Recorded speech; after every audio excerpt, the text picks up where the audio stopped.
Alrighty, welcome back to Nick Lenz Comic Corner Classic Less Known Classics. This is episode number 2434 and Doubleshot number 2328. We have basically one Marvel trade and one Boom trade. Yeah, first that we have is Carnage Reigns, which collects Carnage Reigns Alpha and the Omega one-shots. Miles Morales Spider-Man Volume 2, Issues 6 and 7, and Carnage Volume 3, Issues 13 and 14. Mostly put, the best way to describe this story is that it's basically Maximum Carnage from the early 90s again, except that with less parts. Yep. Yeah, this is like 2, 3, 4, 5, 6. It's only 7 parts. It's like half the length of that one. But still an action-packed story. And one of the detectives in the story, she mentioned in this book, she was a freshly mint detective when the Maximum Carnage event happened. And it's also the first Carnage event like this, or as a cross between 2 books, not like 4 or 5 like it was back then. First time you have a small one like this, where it has the crossover of these books, since Minimal Carnage, which that was the cross between Scarlet Spider and Venom, when Flash Thompson was Venom. Yeah, most quickly is Cassie is back. Iron Man is in the story, which, yeah, for some reason, even along with Extreme Carnage, second time we have a story like this in a row, where he is just here. Yes, Iron Man is in a story featuring symbiotes. I do not know exactly the reason for it. You would have thought, though, they would have put his own title tie into this, but no, it's just Miles, Carnage, and Red Goblin. Yeah, Red Goblin, like I mentioned when I talked about Red Goblin review, his comic is him just witnessing the events of this story.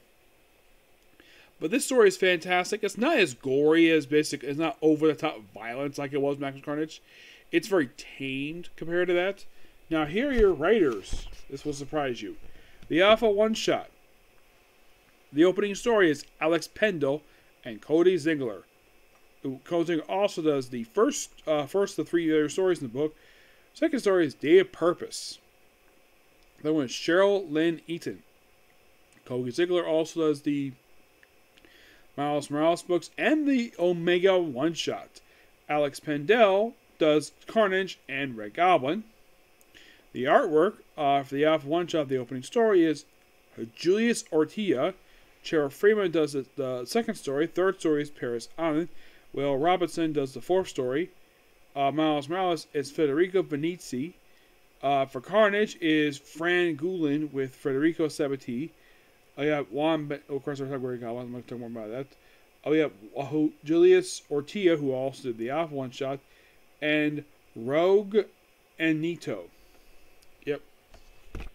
So it's like, okay, let's have. It's like the whole point of this story is let's have Miles take on Carnage. And have Miles do his own version of Maximum Carnage with the help of Iron Man. Yeah, Spider-Man's in the story. Peter Parker's on, but he plays a very small role in the story. He gets knocked out early on, and he's never seen again in the story. And sadly put, here's the strange thing about the conclusion of the story. Miles continues, no problem after this. Carnage gets restarted. By the writer who wrote this. Yeah. Taran Gorbek is the replacement writer for Alex Pankel. I'm not sure exactly why they decided to restart the Carnage numbering 4. It's kind of weird, but this book was really good. I give this book roughly a 9.5 out of 10. I guess they give final thoughts on Volume 3. It was a really interesting book for what it was. It's just sad it didn't last very long.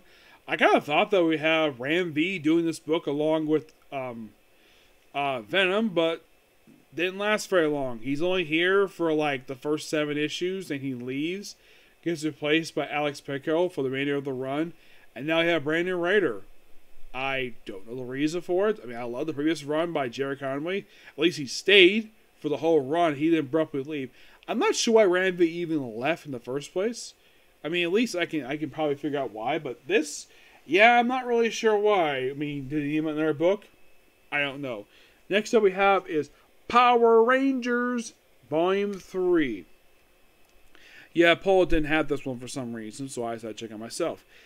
This book collects issues 9 through 12 of Power Rangers.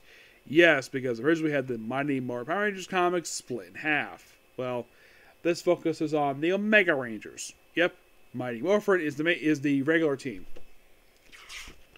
The writing is done by Ryan Parrott, with art and Rachel Wagner, who does issue 10, Francis Material, and does issue main artist with Jesus Elico does 9 through 10. Mostly put for these issues, it's a lot of build up to the Mega War, and it's mostly put the Omega Rangers on Alien Planet, deal with stuff on Alien World. It's a lot of really fun stuff here. But it's like the whole thing with this one, it leads into the... Well, they try to build a Megazord, but they don't. But the biggest thing about this book, we see Return of Dragon back to... He's basically back to full power. Yep. Yeah, he's back, and kind of in a way, well, we do see a death of one of these other things. And mostly put in a way, this book... leads into the Arthurian War, which is interesting to say the least. Yep. Not much else to say about this one. It's really good. I give this book a 9.5 out of 10. And that was kind of short, but, well, yeah. So next up, we have an end of an era for a character and a miniseries. Yep. Thanks to you. Bye.